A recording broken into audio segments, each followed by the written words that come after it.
Di fatto succede a Salvatore Messina, nominato nel settembre del 2011 e successivamente con l'incarico di commissario straordinario. Da oggi nuovo direttore generale dell'azienda sanitaria della provincia di Agrigento è Salvatore Lucio Ficarra, sino a ieri direttore amministrativo dell'ASP di Enna e a scavalco anche di Agrigento. Nomina quest'ultima arrivata in tandem nel gennaio scorso a quella di Giuseppe Termine, a commissario straordinario dell'azienda, con il quale da anni lavorava fianco a fianco. Appena cinquantenne, laureato in giurisprudenza, Salvatore Lucio Ficarra vanta una lunga esperienza nel settore della gestione della sanità in Sicilia.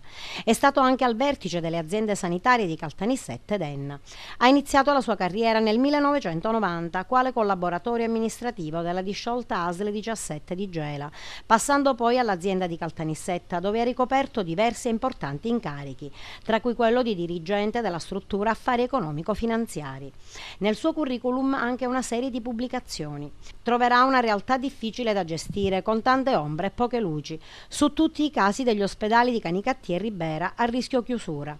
Proprio ieri c'è stata la protesta in piazza dei cittadini di Canicattì per dire no al depotenziamento del barone Lombardo, ma anche a Licata si lotta per mantenere in vita l'unità operativa di ginecologia e ostetricia, che non raggiunge il numero delle 500 nascite e per questo cancellato con provvedimento della regione.